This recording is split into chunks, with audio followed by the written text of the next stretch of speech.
नमस्कार, मेरा नाम डॉक्टर गौरव जैन है। मैं फेको रिफ्रैक्टिव आई सर्जन और डायग्नोस्टिक ऑप्थेल्मोलॉजिस्ट हूँ।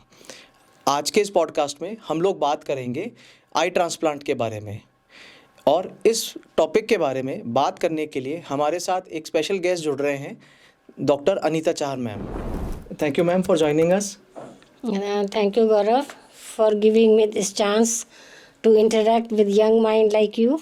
Pleasure and privilege to interact with you. जी मैम, आपके साथ मेरा काफ़ी क्लोज एसोसिएशन रहा हुआ है। बचपन में आंटी से कह के आपके अंडर मैंने काम भी किया है। तो मैम, आप अपने बारे में, आपकी जर्नी के बारे में थोड़ा सा हमें सबको बताएं।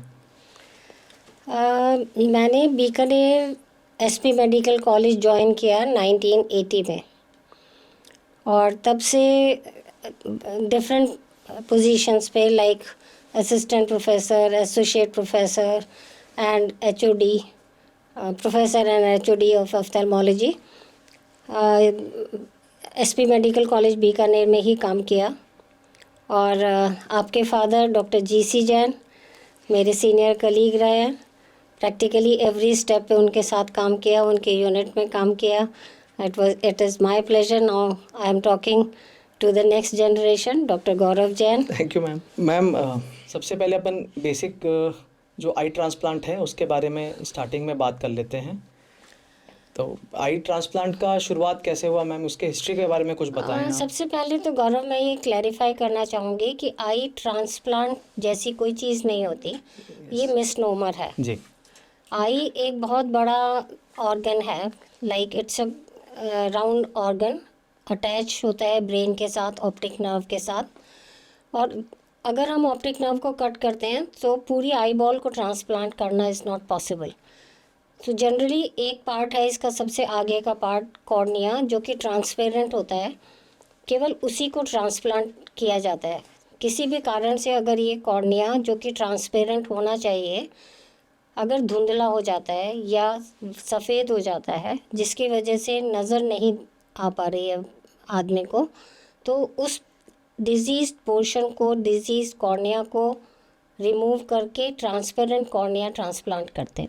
सो ये कॉर्निया ट्रांसप्लांट जनरल पब्लिक इसको आई ट्रांसप्लांट के नाम से उसकी जानती तरह है। सिनोनिमस कर लिया गया मैम। सो कॉर्निया ट्रांसप्लांट को जनरल पब्लिक, जनरल लैंग्वेज में सिनोनिमस हो गया है आई ट्रांसप्लांट के लिए। मैम, हो सकता है क्योंकि पूरी आई डोनेट होती है, इसीलिए लोगों के लिए कि मिसनोमर भी बहुत कॉमनली प्रचलित हो गया कि भाई ये आई ट्रांसप्लांट हो रही है। Yes, जबकि because- एक पार्ट ऑफ कॉर्निया ही हो रहा है। या क्योंकि जब डोनेशन होता है तो पूरी आई बॉल निकाली जाती है, जी। तो उनको ऐसा लगता है कि ये पूरी आई बॉल ही ट्रांसप्लांट होती है।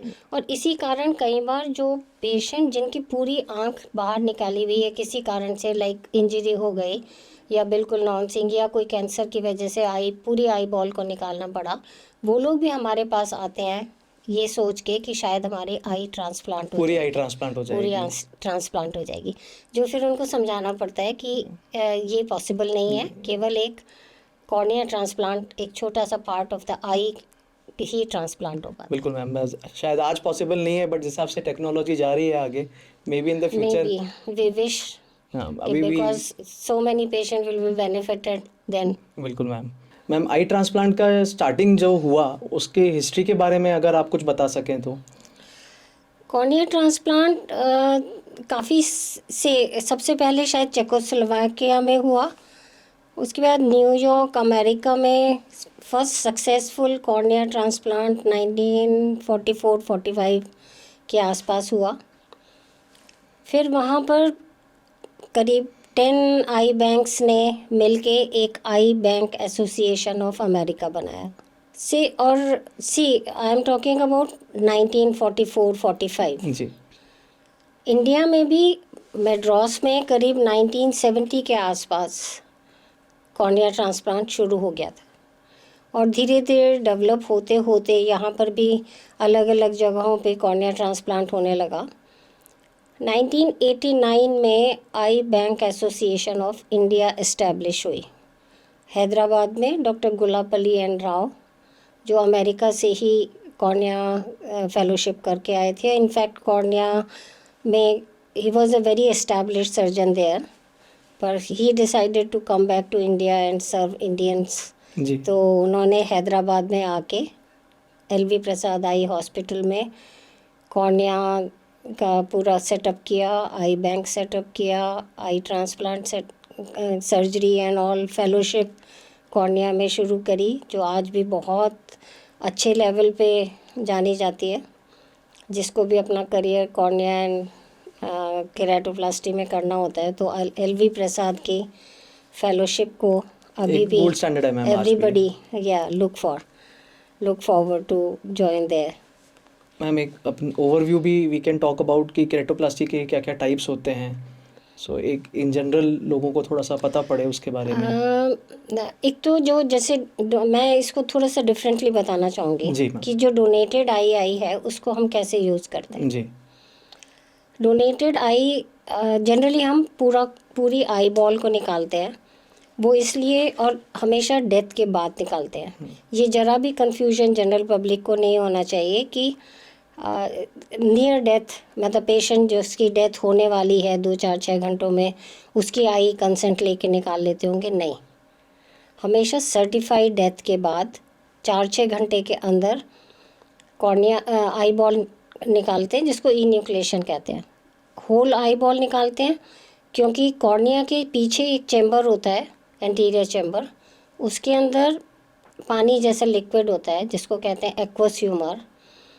वो इस कॉर्निया का समझ लीजिए फूड है। सो डेथ के बाद भी कुछ घंटों तक ये जो एक्वस ह्यूमर है वो कॉर्निया को वाइबल रख सकता है। सो इसीलिए पूरी आई बॉल को निकाला जाता है, और ताकि कॉर्निया उससे अपना न्यूट्रिशन लेता रहे जी। और 24 घंटे 48 घंटे तक ट्रांसपेरेंट रह सके। इसीलिए ये जब यूज़ करना होता है तो इमरजेंसी में ही सर्जरी करनी पड़ती है, क्योंकि आई बॉल जैसे ही आपके पास आ जाती है उसके बाद आप इसको प्रोसेस करते हैं एंटीसेप्टिक्स एंटीबायोटिक से, ताकि कोई कॉर्निया एकदम क्लियर रहे, उसको हाइड्रेट करते हैं फ्रॉम द आउटर साइड। और फिर इसको फ्रिज में 4 डिग्री मीन्स जो नॉर्मल फ्रिज के कंपार्टमेंट्स होते हैं उसी में इस पूरी आई बॉल को एक वायल के अंदर, जिसमें कि मॉइस्ट गॉज रख देते हैं, जिससे कि आई बॉल को आउटर एनवायरनमेंट से भी न्यूट्रिशन मिलता रहता है और अंदर से एक्वस ह्यूमर से मिलता रहता है। तो ये 24 घंटे 48 घंटे तक यूज़ करने लायक रह जाती है। सो अब इस आई को कई पर्पज़ के लिए यूज़ कर सकते हैं। सबसे इम्पॉर्टेंट पर्पज़ तो ऑप्टिकल पर्पज़ है कि जिसका किसी भी मरीज का कॉर्निया सफ़ेद हो गया किसी भी रीज़न से, चाहे वो इन्फेक्शन हो, चाहे वो इंजरी हो, चाहे वो एल्कली बर्न हो, एसिड बर्न हो, किसी भी कारण से अगर कॉर्निया सफ़ेद हो गया है तो उस सफ़ेद कॉर्निया को निकाल के और जो डोनेटेड आई है उसका ट्रांसपेरेंट कॉर्निया उसमें सूचर के द्वारा बदला जा सके। एक पर्पज़ तो ये हुआ कि ऑप्टिकल यूज़ कर सकें। दूसरा काफ़ी इम्पोर्टेंट यूज़ है थेराप्यूटिक ग्राफ्ट। थेराप्यूटिक होता है कि अगर जैसे आँख में घाव हो गया और घाव इस लेवल तक पहुंच गया कि वो कॉर्निया पूरा बर्स्ट होने वाला है या फटने वाला है, और फिर अंदर के कंटेंट्स को अगर कॉर्निया फटेगा तो अंदर के सारे कंटेंट्स भी बाहर आ जाएंगे। तो आई की इंटीग्रिटी को मेंटेन करने के लिए, सपोर्ट के लिए कॉर्निया दे सकता है जी।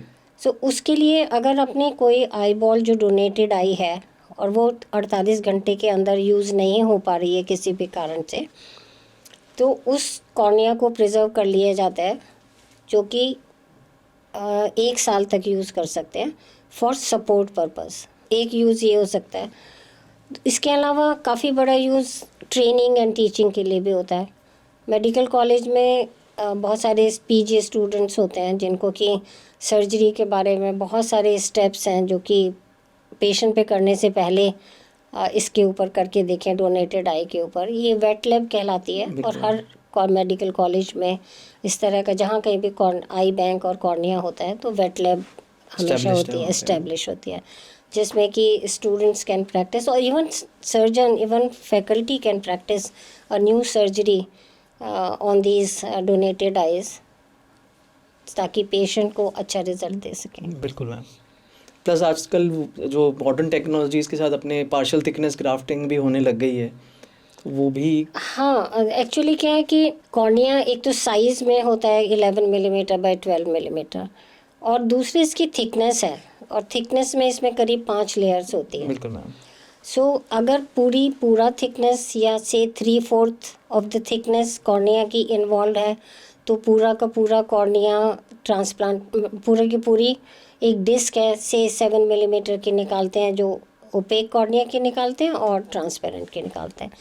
पर अगर किसी में थोड़ी सी ही कॉर्निया हेजी हुआ है, कुछ एंटीरियर लेयर्स को इन्वॉल्व कर रहा है या पोस्टीरियर लेयर्स को इन्वॉल्व कर रहा है, सो पूरा कॉर्नियल थिकनेस को ट्रांसप्लांट ना करके कुछ लेयर्स को ही करते हैं।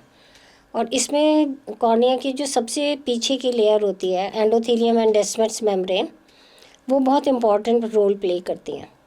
जो एंडोथेलियल लेयर होती है, उसकी जो सेल्स होती हैं वो लिटरली पंप की तरह काम करते हैं और फ्लूइड को कॉर्निया में आने नहीं देते, जिसकी वजह से कॉर्निया ट्रांसपेरेंट रहता है। अगर किसी कारण से ये पंप सिस्टम एंडोथेलियल सेल्स का ख़राब हो जाता है या किसी कारण से स्वेलिंग आने लग जाती है कॉर्निया में, तो केवल पीछे की लेयर से आ रही है, एंडोथेलियल लेयर से, तो केवल एंडोथेलियम एंड डेस्मेट्स मेम्ब्रेन को या अकेले एंडोथेलियम को हम ट्रांसप्लांट कर देते हैं और आगे की लेयर बिल्कुल इंटैक्ट रहती है। ये स्मॉल इंसिजन से भी किया जा सकता है, और इसमें सक्सेस रेट इसीलिए बहुत अच्छी रहती है कि बहुत छोटे इंसिजन से आप डेस्मेट्स मेम्ब्रेन को स्ट्रिप ऑफ करके निकाल सकते हो और नई कॉर्नियल फ्रेश एंडोथेलियल लेयर को, फ्रेश पार्ट में हो जाता फ्रेश है। पार्ट को, और रिजेक्शन मेम्ब्रेन को, चांसेस बिकॉज भी मेम्ब्रेन है बहुत पतली है, तो इसको फोल्ड करके अंदर से डाला जा सकता है। जैसे फोल्डेबल IOLs हैं, बिल्कुल तो मैम। जब से फोल्डेबल IOLs आए हैं तो स्मॉल इंसिजन कैटरेक्ट सर्जरी होने लगी, बिल्कुल तो उसके अपने एडवांटेजेस हो गए कि अर्ली रिकवरी है, वुड हीलिंग बेटर हो गया। हाँ, कॉम्प्लिकेशंस बहुत कम है, रिकवरी बहुत फास्ट है। तो सिमिलरली ये कॉर्निया ट्रांसप्लांट में इसी का सब्स्टिट्यूट माने तो इसमें रिकवरी बहुत फास्ट है, कॉम्प्लिकेशंस बहुत कम है, विजुअल रिकवरी बहुत अच्छी है, सक्सेस रेट बहुत अच्छी है, तो किया जा सकता है। मैम आई डोनेशन के बारे में भी हम बात कर लेते हैं, उसकी अवेयरनेस के बारे में भी कुछ बात कर लेते हैं। मुझे पर्सनली ऐसा लगता है कि जितना अवेयरनेस के बारे में जितना पहले वर्क होता था, आज शायद उतना नहीं हो रहा है। पहले टीवी एड्स भी हम लोग जब छोटे थे खूब सारा ऐड देखते थे, बड़े बड़े सेलिब्रिटीज़ को भी उनको एंगेज किया जाता था इसके बारे में बात करने के लिए, जो आज शायद है नहीं। तो इसके बारे में आप क्या सोचते हैं मैम? अवेयरनेस तो क्रिएट करनी पड़ेगी और करने की बहुत ज़रूरत है, बिकॉज़ अभी भी बहुत शॉर्टेज है कॉर्नियाज़ की, जी जितनी रिक्वायरमेंट है उससे ज़्यादा शॉर्टेज है। तो पब्लिक अवेयरनेस के लिए बहुत सालों से अलग अलग समय पे अलग अलग तरीके से अवेयरनेस क्रिएट की गई।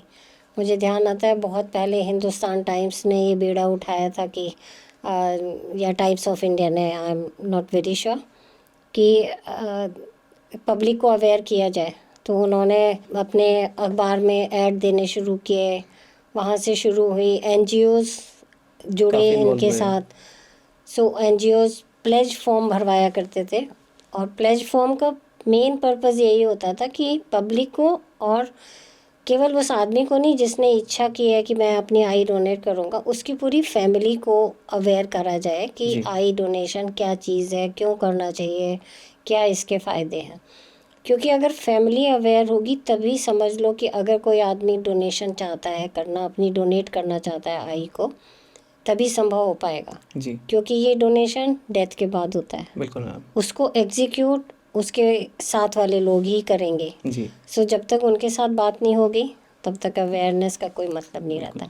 और प्लेटफॉर्म केवल अवेयरनेस क्रिएट करने के लिए, और kind of commitment, It's not a आदमी legal सोचता document. है और फिर जब प्लेटफॉर्म भरता है तो उसका इरादा और पक्का हो जाता है कि मुझे आई डोनेट करनी है। फिर वो अपने फैमिली से कहता है, अपने दोस्तों से कहता है कि मैंने प्लेज फॉर्म भरा है, जी तो कुछ 2-4 लोग और मोटिवेट होते हैं कि हम भी प्लेज फॉर्म भरें। जी हालांकि प्लेज फॉर्म कोई बाइंडिंग नहीं है कि जिसने प्लेज फॉर्म भरा है उसका ही डोनेशन होगा और जिसने नहीं भरा है उसका नहीं होगा, पर प्लेज फॉर्म भरने से अवेयरनेस डेफिनेटली बढ़ती है। जी मैम, और मुझे लगता है इसमें प्लेज फॉर्म और ये सब अवेयरनेस ये इम्पोर्टेंट है, बहुत से लोग देना भी चाहते हैं, बट बेसिकली जब लोग आपस में फैमिली आपस में जब तक बात नहीं करे और अपनी इच्छा को कंटिन्यू बार बार ना बताएं, तो बिल्कुल। जब तक वो इतना एग्जीक्यूट बिल्कुल। नहीं हो पाएगा, क्योंकि ये तो एकदम लास्ट में आपको इमीडिएटली कराना है ये। हाँ, और बिल्कुल जब वो प्लेटफॉर्म भरने आते हैं तो वो 10 क्वेश्चन भी पूछते हैं, तो जी। उनको भी क्लैरिटी मिलती है कि कौन दे सकता है, कौन नहीं दे सकता है, कितने घंटे के बाद दे सकते हैं,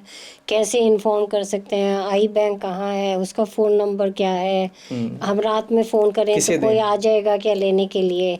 सो बहुत सारी लॉट्स ऑफ क्वेरीज हैं जो कि उनके मन में होती हैं, तो धीरे धीरे उन सब का समाधान मिलता है, तो उनको भी हिम्मत बनती है कि हाँ हम कर सकते हैं।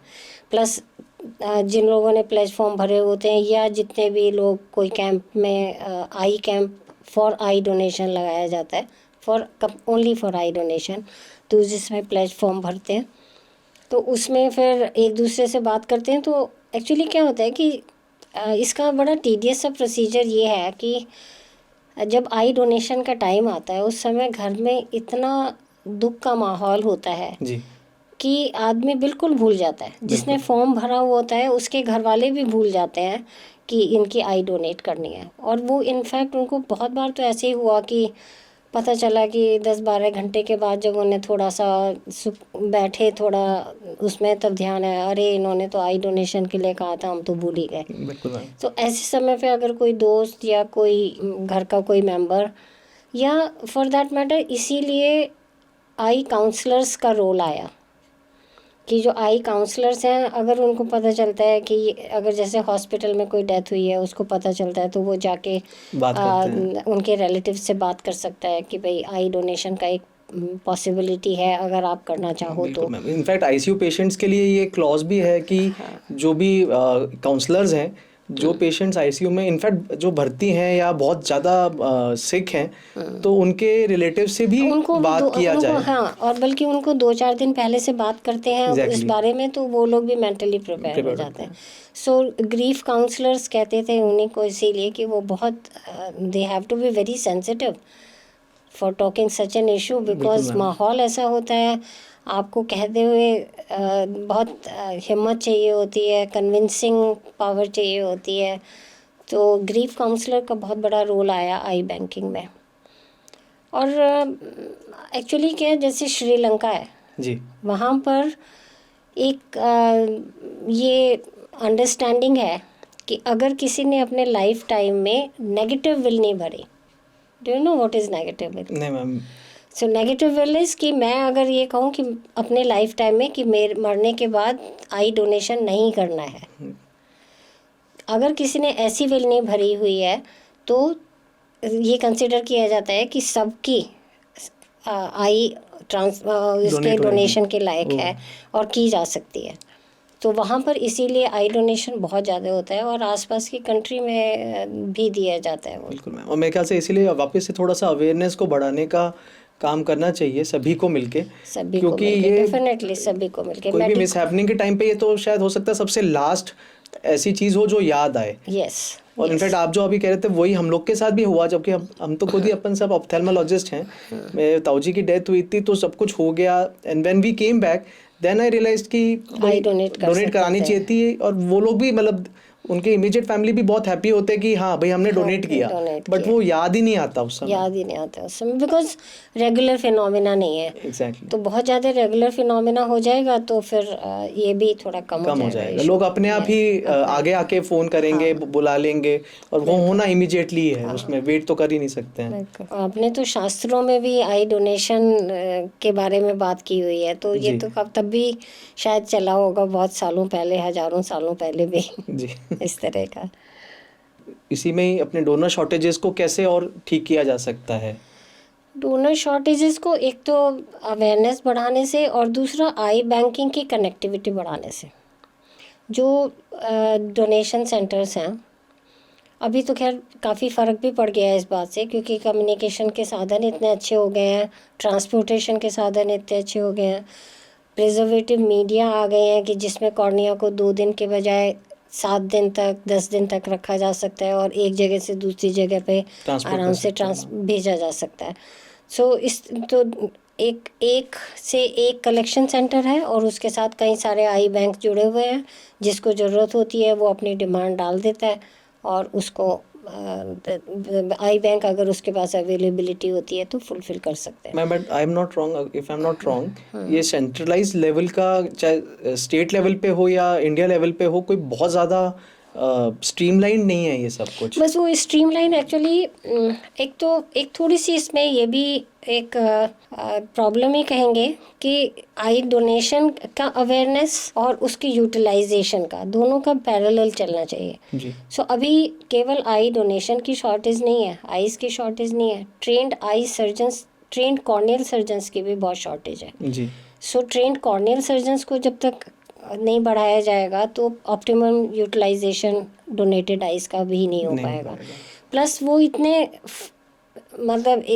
इतने स्प्रेड आउट है कि एक जगह पे कलेक्शन सेंटर है, उसके से 200 400 500 किलोमीटर तक कोई कॉर्नियल सर्जन नहीं है। सो अपने आप में प्रॉब्लम आ जाती है। बिल्कुल। सो सब जगह पे कॉर्नियल सर्जन्स नहीं है। सो कॉर्नियल सर्जन्स की ट्रेनिंग पे भी थोड़ा सा ज़्यादा ध्यान देना चाहिए। मेरा तो सजेशन है कि हर मेडिकल कॉलेज में सब स्पेशलिटीज़ होनी चाहिए, लाइक कॉर्निया, रेटिना, स्क्विंट। तो एक तो जब पीजी या अंडर ग्रेजुएट्स पढ़ेंगे तो उनको इन सब चीज़ों के बारे में से आई डोनेशन के बारे में अंडर ग्रेजुएट लेवल से ही काफ़ी इंटरेस्ट आने लग जाएगा। जब वो देखेंगे कि यूटिलाइज होती हैं तो डोनेशन के लिए भी मोटिवेट करना शुरू करेंगे। सो हर मेडिकल कॉलेज में अगर एक कॉर्निया यूनिट होगी जी तो स्टूडेंट्स में भी अवेयरनेस भी बढ़ेगी, उसको यूटिलाइजेशन देखेंगे, रिज़ल्ट देखेंगे तो मोटिवेट करने का भी ज़्यादा एंथुसियाज्म रहेगा। प्लस वो उस फील्ड को एज ए चोजन फील्ड भी अपना सोच सकते हैं तो कॉर्नियल सर्जन भी ज़्यादा बनेंगे। सो थोड़ा इस लेवल पे भी बात होनी चाहिए। मैम, जो आर्टिफिशियल कॉर्निया सब्स्टिट्यूट्स हैं वो अभी भी इतना ज़्यादा पॉपुलराइज नहीं हो पाए हैं, हालांकि इंडियनाइज वर्जन्स भी खूब आने लग गए हैं। हाँ, अभी तक एक्चुअली कोई proper cornea synthetic cornea substitute आया ही नहीं है जी। बहुत ही कहीं 2 4 5 साल के बाद एक बार सुनते हैं कि एक किसी का ट्रांसप्लांट हुआ, उसके लॉन्ग टर्म स्टडी नहीं हुई। सो अभी प्रैक्टिकली सिंथेटिक कॉर्निया मार्केट में अवेलेबल नहीं है।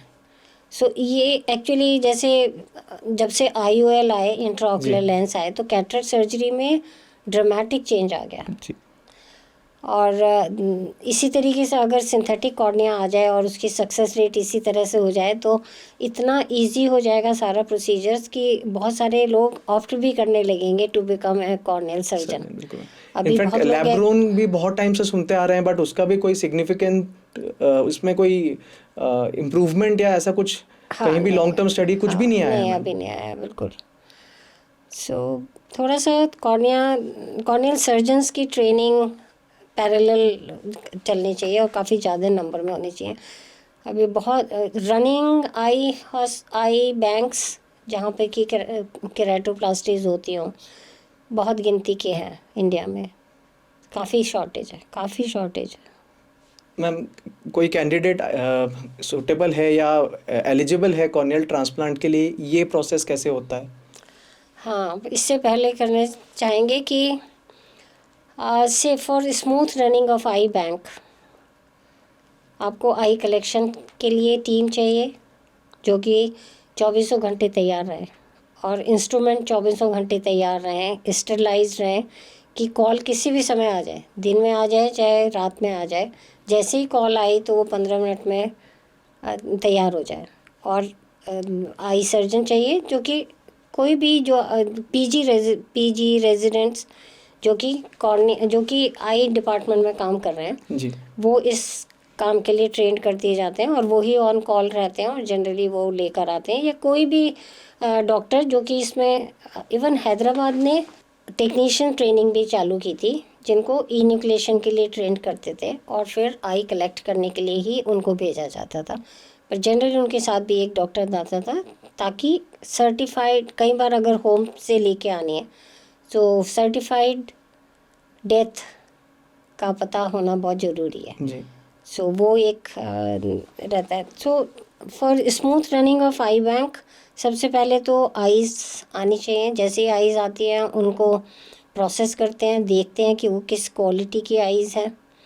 अगर वो लगता है कि ऑप्टिकल क्वालिटी का कॉर्निया है और इसको ट्रांसप्लांट करना है, तो पैरेलल अपने पास वेटिंग पेशेंट्स की लिस्ट रहती है।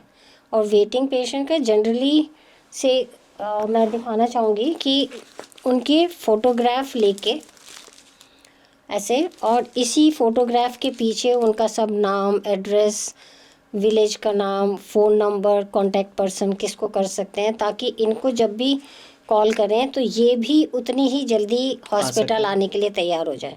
क्योंकि होता क्या था कि जैसे अभी पेशेंट आए और इसको कहें कि हाँ हो सकता है ऑपरेशन कॉर्निया ट्रांसप्लांट के बाद होगा, तो अगर इनको टाइम दे दिया जाता है ना कि अच्छा जब आँख आएगी तब बुला लेंगे, जी। तो जिस दिन आँख आएगी और उस दिन आप बुलाओगे, तो इनके जैसे ही आप कहोगे कि आ जाओ ऑपरेशन के लिए, तो इनके 10 बहाने तैयार रहेंगे।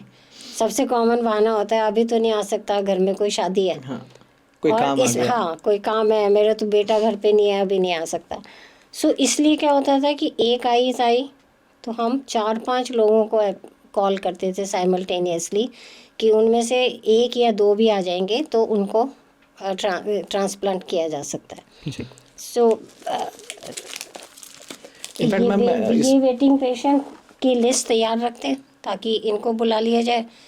और जो आई है उसमें से के साथ ब्लड भी लेकर आते थे, तो उस ब्लड को भेज दिया जाता है फॉर कोई generally for HIV, hepatitis B, C, इनके लिए तो करवाते थे, ताकि ये डॉक्यूमेंटेड प्रूफ हो जाए कि भाई इससे कोई नहीं है जिसको हम ट्रांसप्लांट करने जा रहे हैं उसको कोई नुकसान नहीं होगा। फिर ये जो वेटिंग पेशेंट आता है फिर इसको तैयार किया जाता है, इसके सारे इन्वेस्टिगेशन होते हैं, इसको सर्जरी के लिए तैयार किया जाता है। और फिर थिएटर चाहिए होता है, ऑपरेशन थिएटर, जहाँ पे कि ये काम किया जा सके। सो अगर सेपरेट कॉर्निया यूनिट नहीं है किसी भी हॉस्पिटल में या मेडिकल कॉलेज में, तो अगर रूटीन के जो ऑपरेशन थिएटर है वो ऑलरेडी इतने ऑक्यूपाइड होते हैं कि टाइम ही नहीं हो सकता। फिर आप वो जब पूरी लिस्ट ख़त्म हो जाएगी उसके बाद आप उसको ले सकते हो दूसरे में, तो और थोड़ा डिले हो जाता है कई बार, जो कि और जल्दी ले सकते हैं। सो कॉर्निया यूनिट का सेटअप होना किसी भी जहाँ पर बैंक को सक्सेसफुली चलाना चाहते हैं बहुत ज़रूरी है। मैम इनफैक्ट अब तो ये प्राइवेट हॉस्पिटल्स में भी काफ़ी जगहों पे आई बैंक्स डेडिकेटेडली इस्टेब्लिश होने लग गए हैं, बिकॉज सक्सेस रेट अच्छी हो गई है। सक्सेस रेट अच्छी होगी, कॉर्निया की अवेलेबिलिटी काफ़ी हो गई है, तो इसलिए भी होने लगे। प्लस मैम शायद थोड़ा ट्रेंड पर्सन्स भी अवेलेबल हो गए हैं। बस अभी इंफॉर्मेशन भी बहुत इजीली एक्सेसिबल हो जाता है, तो पेशेंट से डायरेक्टली बात करना, Yes. उनको बुलाने का हाँ। टाइम भी काफ़ी शॉर्टन हो गया काफ़ी है। शॉर्टन हो गया है, कम्युनिकेशन बहुत इजी, बहुत अच्छा हो गया, तो उसकी वजह से ये सब चीज़ें काफ़ी इम्प्रूव कर गई। मैम अभी अखबार में भी और सब जगह न्यूज़ में काफ़ी इलॉन मस्क का न्यूरालिंक के बारे में आ रहा है, तो उसके बारे में भी कुछ। न्यूरालिंक का एक्चुअली आई डोनेशन से कोई नहीं ज़्यादा काम बट है। वो विजन रिस्टोरिंग एक नया टेक्नोलॉजी आया है जो कि विजन अभी तक तो उसने जो भी न्यूरालिंक है वो जनरली न्यूरोलॉजिकल पेशेंट्स के लिए ज़्यादा है, न्यूरोलॉजिकल डिजीजेस के लिए ज़्यादा है। न्यूरोलॉजिकल डिजीजेस के लिए। तो होप करते हैं कि इसी तरह की कोई टेक्निक आए जिससे कि कॉर्निया ट्रांसप्लांट के पेशेंट्स को अच्छा बेटर सक्सेस रेट मिल सके। सबसे बड़ा जो ऑप्टिक नर्व का जो लिंक है टू द ब्रेन, उसमें अगर वायबिलिटी आ जाए तो ऐसे पेशेंट्स को भी बेनिफिट मिलेगा, जो कि एक्चुअली ये ऑल टुगेदर डिफरेंट इशू ही है। क्योंकि एक ये वाली बात भी होती थी कि कई बार पेशेंट बिल्कुल नहीं देख पाता, वो देख तो नहीं पा रहा ऑप्टिक नर्व डिजीज़ की वजह से, और कॉर्निया उसका एकदम ट्रांसपेरेंट है। तो वो आता तो इसलिए था कि हमारे को इससे आई डोनेशन से फ़ायदा हो सकता है क्या, और हमें उनको ये बताना पड़ता था कि आपको नहीं फ़ायदा हो सकता, पर आप अगर कभी डोनेट करोगे तो किसी और कॉर्नियली ब्लाइंड पेशेंट को फ़ायदा हो सकेगा, आपको नहीं हो पाएगा। वो समझाना थोड़ा डिफिकल्ट भी हो जाता है। डिफ़िकल्ट हो जाता है थोड़ा, क्योंकि उसको तो अपना उसको ऐसा लगता था आई डोनेशन से काम हो जाता है, तो मुझे नहीं दिखता है तो मेरा इससे फ़ायदा हो जाएगा। जी मैम, आपने कॉर्नियल ट्रांसप्लांट के कब स्टार्टिंग करी, उसके बारे में, आपकी जर्नी के बारे में, स्पेसिफिकली कॉर्नियल ट्रांसप्लांट को लेके थोड़ा आप बताएं।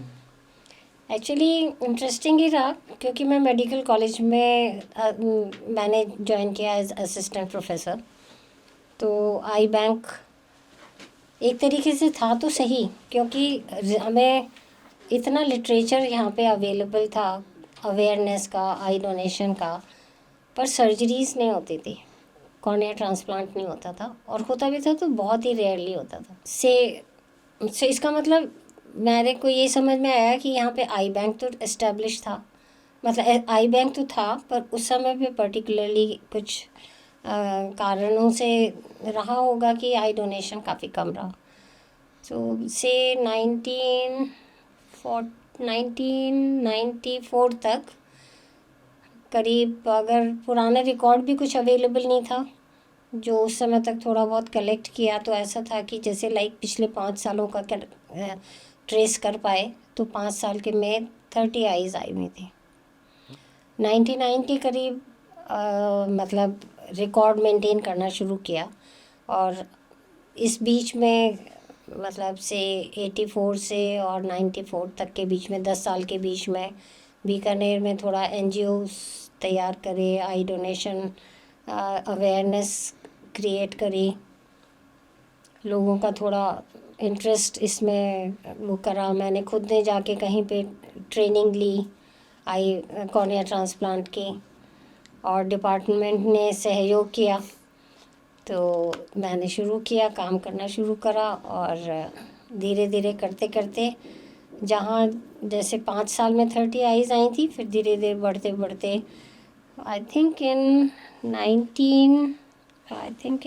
2006 we could touch a mark of 80 eyes. We could collect 80 eyes, donated eyes, और 80-100 के आसपास होने लगा। और जैसे एलवी प्रसाद आई बैंक जो है, वो पूरे इंडिया के बैंक्स को रेगुलेट करता है, तो वो हर जहाँ पे भी थोड़ी बहुत भी एक्टिविटी हो रही है, तो सबके पास एक इन्फॉर्मेशन भेजते थे कि भाई आपके यहाँ क्या एक्टिविटी हो रही है, कितनी आइज़ कलेक्ट कर रहे हो, कितनी यूज़ कर रहे हो, आपके पास क्या फैसिलिटीज़ हैं, तो ये आप रिपोर्ट भेजते रहें। तो क्वार्टरली रिपोर्ट लेते थे, तो हम बहुत ही डेडिकेटेडली उसको दिया करते थे। इवन इफ़ 3 महीने में एक भी ट्रांसप्लांट नहीं हुआ या एक भी आई कलेक्ट नहीं हुआ, तो नील की रिपोर्ट भी हम भेजते थे। तो इन सब से शायद वहाँ पे भी उसमें भी ये इस्टेब्लिश हो गया कि ये बैंक कुछ काम कर रहा है, और धीरे धीरे उनका एक लैंडमार्क है कि 50 आईज जो आई बैंक कलेक्ट करता है, उसको वो रनिंग आई बैंक मानते हैं। तो धीरे धीरे करते करते हमारा बैंक रनिंग आई बैंक्स में आ गया, और उन फैसिलिटी एक उनका एक प्रोफार्मा ये भी आता था कि आपके पास क्या क्या फैसिलिटीज़ हैं, तो उस फैसिलिटीज़ में तो हमारा नंबर बहुत कम आता था, पर उसमें भी थोड़ा बेनिफिट ही मिल जाता था। मेडिकल कॉलेज है से हमारे पास डेडिकेटेड ओटी ना हो, पर ओटी तो है हमारे पास। इंस्ट्रूमेंट की थोड़ी बहुत कमी हो, पर जो इंस्ट्रूमेंट और मतलब और पर्पज़ के लिए यूज़ हो रहे हैं, उनको हम आई बैंक भी यूज़ कर लेता है। सो इस तरीके से कोलैबोरेशन में लेके काफ़ी काम निकाल लिया, काफ़ी काम कर लिया। दिक्कतें तो बहुत आती हैं, पर काम चलता रहा। मैम, कोई स्पेसिफिक केस जो आपने किया हो, जो आज तक आपको याद रहा हो, या कोई बहुत लंबे फॉलोअप तक आपके पास आता रहा हो? क्योंकि इसका एक कॉर्नियल ट्रांसप्लांट का एक सबसे बड़ा इशू कॉर्नियल रिजेक्शन भी रहता है। तो हाँ, एक्चुअली क्या इसीलिए भी शायद बहुत कम लोग इस फील्ड में जाते हैं कि कॉर्निया ट्रांसप्लांट करने के बाद उसका बहुत लंबा फॉलोअप करना पड़ता है आपको। सिर्फ 1 ईयर तक के फॉलोअप से पहले तो हम बिल्कुल रिलैक्स नहीं होते कि ये कॉर्निया टेकअप हो गया, किसी भी दिन ज़रा सा भी इन्फेक्शन हुआ और ये रिजेक्ट हो सकता है। तो वन ईयर फॉलोअप तो मैंडेटरी था। 1 ईयर फॉलोअप के बाद हम थोड़ा ये मानते थे कि अब इसको थोड़ी कम केयर Acceptance के आ साथ गई। भी ये अच्छा एक्सेप्ट करता, मतलब बॉडी ने टेकअप हो एक्सेप्ट कर जाएगा, लिया है। बॉडी ने एक्सेप्ट कर लिया। सो फॉलोअप तो हमेशा ही रहता था, और काफ़ी लंबे सवाल। शुरू में 15-15 दिन पे बुलाते थे पेशेंट को, उसके बाद 1 मंथ टिल 1 ईयर फिर उसके बाद 2-3 महीने के बाद टिल 2-3 इयर्स, और ऐसे करके फिर उनको थोड़ा समझाते थे कि ज़रा से भी अगर ऐसा लगे तो तुरंत आ जाएं, तो ये करते रहें। तो फॉलोअप तो बहुत लंबे हैं, वरना फॉलोअप तो डिफिकल्ट रहता 20-25 होगा। साल के भी फॉलोअप हैं, अच्छा। और जो अच्छे टेकअप किए हुए भी हैं।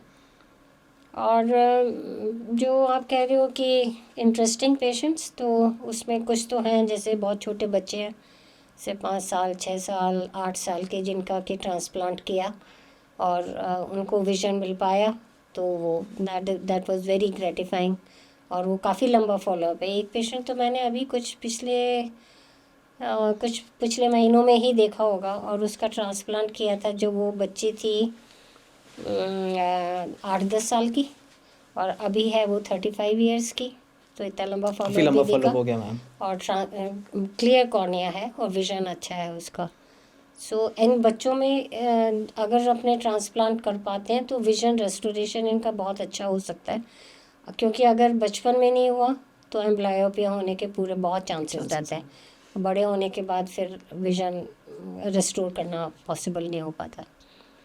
और कुछ एक एक्सट्रीम एज के दूसरी तरफ के हैं, जो 80 इयर्स का पेशेंट, बाईलेटरली कॉर्नियल ओपेक, कॉर्नियली ब्लाइंड कह सकते हो, बाईलेटरली, और दोनों आँख में कॉर्नियल ब्लाइंडनेस, और उसको ऑपरेट किया से at the age of 80, patient की एज 80 इयर्स, उस समय पे ऑपरेट किया। और जब वो पहले आया तो अटेंडेंट के साथ आया नेचुरली, और कॉर्निया ट्रांसप्लांट होने के बाद जब 1 महीने के फॉलोअप पे आया तो अकेला दिखाने आया, तो उसको भी बहुत खुशी थी, और मेरे को भी उसको देख के बहुत खुशी है। और जो उसके चेहरे पे स्माइल थी ना, वो अपने आप ही बता रही थी कि he is very satisfied and sober. I was also very satisfied seeing him. So मैंने भी शुरू करा था, मेरे समय पे भी हुआ था। जयपुर से हमारे से पास आई कॉल की, कोई आपके पास कॉर्निया ऑप्टिकल ग्रेड का है क्या। हमने भी 1-2 बार eye bank association of Rajasthan, EBAR, ma'am young ophthalmologist जो कॉर्नियल ट्रांसप्लांट या कॉर्निया के फील्ड में स्पेसिफिकली अपना करियर आगे बढ़ाना चाहते हैं, उनके लिए आप क्या कहना चाहेंगे? मैं तो यही कहना चाहूँगी कि ज़रूर करना चाहिए, बिकॉज मेरे तो बहुत ही दिल के करीब है ये सब्जेक्ट, और सर्जरी भी बहुत बहुत ही सेटिस्फाइंग है, बिकॉज और प्लस बहुत कम लोग कर रहे हैं, तो ज़रूरत भी बहुत ज़्यादा है। और अभी तो सक्सेस रेट भी बहुत अच्छी है, बहुत अच्छी सक्सेस रेट है। और जो आई बैंक अच्छे काम, मतलब अच्छी कनेक्टिविटी है डोनर के साथ, NGOs के साथ, जहाँ पे आई बैंक भी है और आई कलेक्शन सेंटर्स भी हैं विद इन विसिनिटी, तो कॉर्निया अवेलेबिलिटी भी काफ़ी अच्छी है, टिश्यू क्वालिटी अच्छी आ गई है, प्रिजर्वेशन मीडिया अच्छे आ गए हैं। सो मैं तो यही कहूँगी कि बहुत करना चाहिए। जो लोग कमिटेड हैं टू दिस कॉज, जो लोग ये इस फील्ड में जाना चाहते हैं, उनको पहला फोकस अपना कॉर्नियल अल्सर पर रखना चाहिए, क्योंकि कॉर्नियल अल्सर को आप इतने अच्छे से मैनेज करें कि मिनिमम डैमेज टू कॉर्निया हो पाए। तो अर्ली डायग्नोसिस करें, प्रॉपर डायग्नोसिस करें, प्रॉपर ट्रीटमेंट करें, इतना कमिटमेंट रखें कि अब मेरे पास आ गया है, परफोरेशन नहीं होना चाहिए इसमें, क्योंकि कल को मुझे ही इसमें ट्रांसप्लांट करना पड़ेगा, तो सक्सेस रेट अच्छी रहे। क्योंकि परफोरेशन अगर हो जाता है तो सक्सेस रेट कॉर्निया ट्रांसप्लांट की गोज़ वेरी डाउन, कम हो जाती है। Very down. तो अच्छा फील्ड है, करना चाहिए। प्लस में थोड़ा सा अभी जो फोकस कॉर्निया का भी है वो रिफ्रैक्टिव तरफ ज़्यादा चला गया है एज़ कम्पेयर टू केरेटोप्लास्टीज और पे। तो ये भी जबकि एक बहुत अच्छी फुलफिलिंग सर्जरी है, अगर अच्छे से होता है, एंड रिजल्ट अगर अच्छा आता है, तो जितना विजन का इम्प्रूवमेंट उस पेशेंट को है होता है, उतना किसी में भी शायद नहीं हो सकता है। दोनों कारण से, एक तो ये कि जैसे ज़्यादातर ये जो मतलब बच्चों में कॉर्नियल ब्लाइंडनेस की इंसिडेंस काफ़ी ज़्यादा है, और यू कैन इमेजिन कि बचपन में अगर कॉर्निया ब्लाइंडनेस है, बच्चा अगर ब्लाइंड है, तो वो, और फिर इतने गरीब लोगों में होता है कि जहाँ every member of the house earns, तो अगर एक बच्चे को भी हो गया तो उसने अर्निंग तो बंद कर ही दी, और वो लायबिलिटी भी हो गया, तो फाइनेंशियल बर्डन फैमिली के ऊपर बहुत ज़्यादा बढ़ जाता है। तो और बच्चे की ग्रोथ के लिए बहुत ज़्यादा सेटबैक है अगर विजन प्रॉपर नहीं है तो पढ़ाई में भी he will lag behind, earning में, सब तरीके से प्रॉब्लम है। सो यंग एज में कॉर्नियल ब्लाइंडनेस को टैकल करने के लिए आई डोनेशन और कॉर्निया ट्रांसप्लांट के अलावा अभी तक तो कोई और तरीका है नहीं, और नियर फ्यूचर में लगता भी नहीं है कि बहुत जल्दी जल्दी कोई सिंथेटिक कॉर्निया आ जाएगा। जिस दिन सिंथेटिक कॉर्निया आ जाएगा Gaurav, I suppose many people will opt this branch as their chosen branch. बिल्कुल मैम। और प्लस अभी ये वैसे भी मैक्सिमम प्लेसेस पे free of cost corneal transplantation हो रहे हैं, तो जो फाइनेंशियल बर्डन एक सर्जरी का है वो भी एटलीस्ट जो पेशेंट्स हैं जो कि पुअर फैमिली हैं उनके ऊपर एक्स्ट्रा बर्डन नहीं आ पाएगा जिससे। बिल्कुल बिल्कुल, उनके ऊपर केवल सर्जरी का के कॉस्ट का बर्डन, स्पेशली अगर मेडिकल कॉलेज वगैरह में हो रहे हैं, गवर्नमेंट हॉस्पिटल्स में हो रहे हैं तो होगा ही नहीं, पर रिकरिंग कॉस्ट का जरूर होगा कि फॉलोअप में बहुत लंबा आना पड़ता है, दवाइयाँ, मेडिसिन काफ़ी चाहिए होती हैं।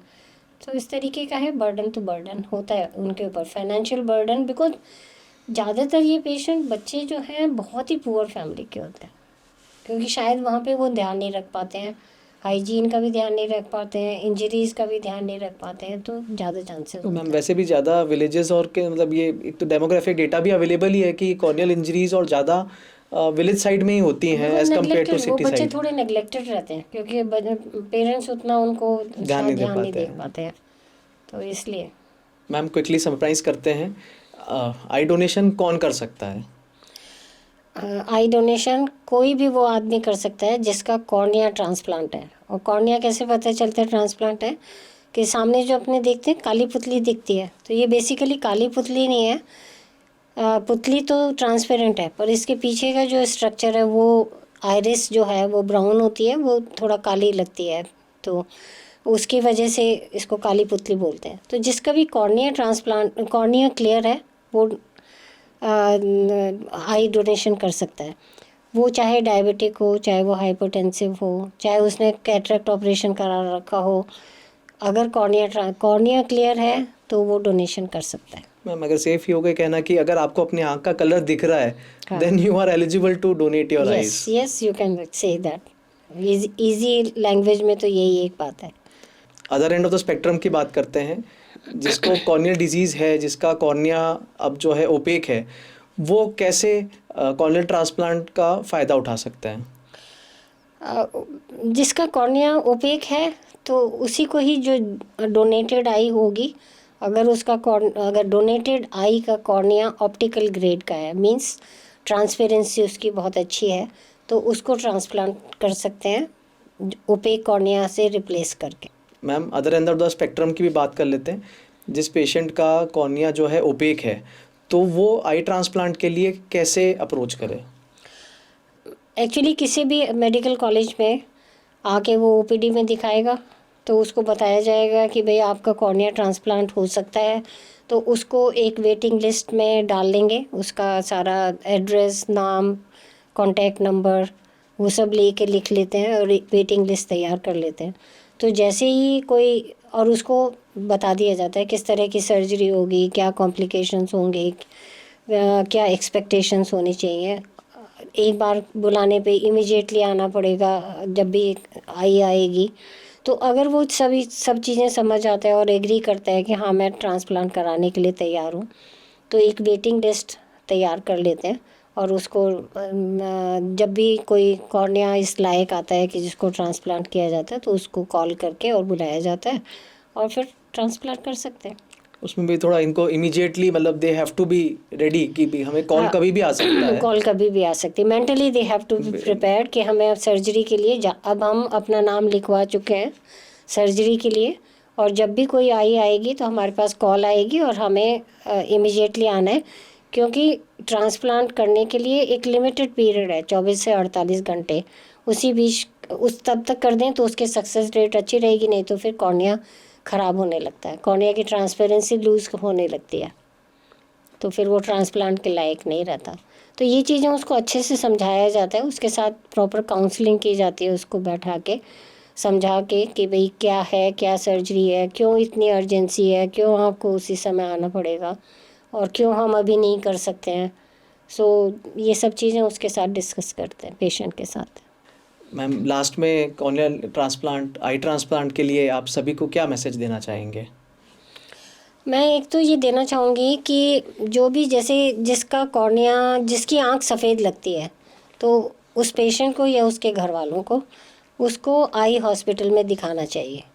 जनरली क्या होता है कि ऐसे पेशेंट्स कैंपों में तो बहुत जाते हैं, और ये कैंप ज़्यादातर कैटरेक्ट के लिए लगते हैं। तो जहाँ कैटरेक्ट के लिए कैंप लग रहे हैं तो वहाँ पर कॉर्निया से डिजीज़ का पेशेंट जाएगा तो उतने हिसाब से उसको काउंसिल नहीं किया जा सकता। तो वहाँ पे वो बार बार सुनते हैं कि इसका तो कोई इलाज नहीं है, कोई इलाज नहीं है, तो वो मान के बैठ जाते हैं कि इसका कोई इलाज नहीं है।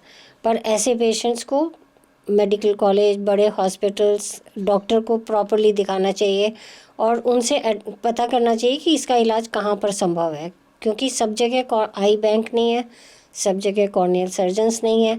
तो जहाँ पर आई बैंक है, कॉर्नियल सर्जन है, वहाँ पर इनका इलाज डेफिनेटली संभव है और ऐसी जगह पर इनको अप्रोच करना चाहिए। Thank you so much ma'am, आज आपने टाइम निकाला हमारे लिए और it's been a very informative session. I think एक जनरल पॉपुलेशन के लिए भी और कोई ऑफ्थेल्मोलॉजिस्ट भी, अगर कोई डॉक्टर्स भी देख रहे हैं तो सभी के लिए एक अच्छा एक इंफॉर्मेटिव सेशन रहा है। Thank you so much ma'am. I would like to say thank you, Gaurav, for inviting me for this and giving me a chance to interact with you, because young minds think very differently than the old minds. So ये एक opportunity मेरे को भी मिली कि मैं अपने कुछ feelings, कुछ एक्सपीरियंसेस तुम्हारे साथ शेयर कर सकी और बता पाई। Thank you ma'am.